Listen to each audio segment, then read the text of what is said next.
Sài Gòn.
Cái này khi nào biết nó được không? Nó sẽ mình lưng này nó cứng như này.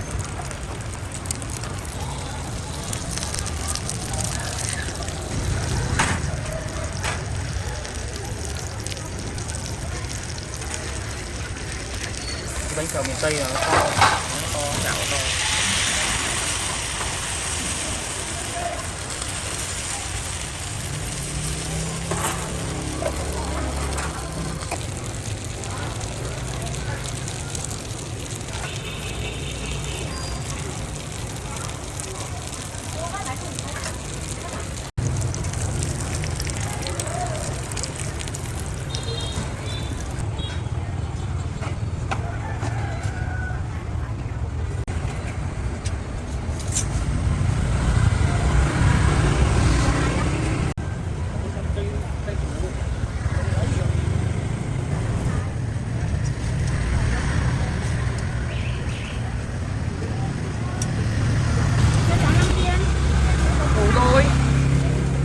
Hỗ trợ hay?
Đây là than hoa luôn, không có than gì hóa học cả. Cái than hoa này nó không độc hại, chứ nó không phải là than bùn. Cái than hoa này là không độc hại. Đấy, nướng giòn này. Đấy chưa, giòn chưa?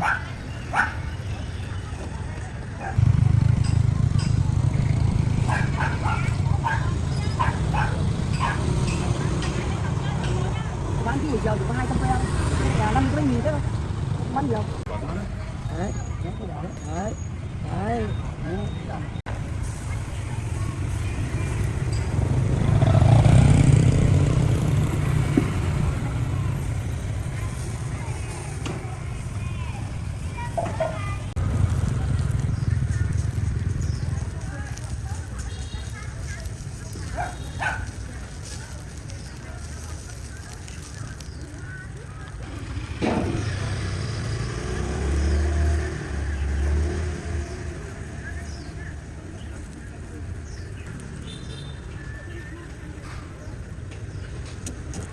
cho các em đi đâu đấy xin tiền các em.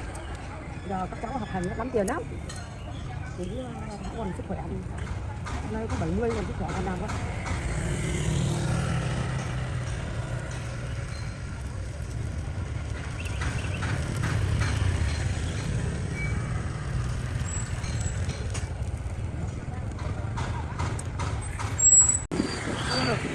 Hai cái 40 có làm gì đây này mà bà bán có người đến quay cháu nhìn nha, bán là đến đầu cháu quay đấy yêu cầu một cái không đâu, cái không đầy đủ nhá.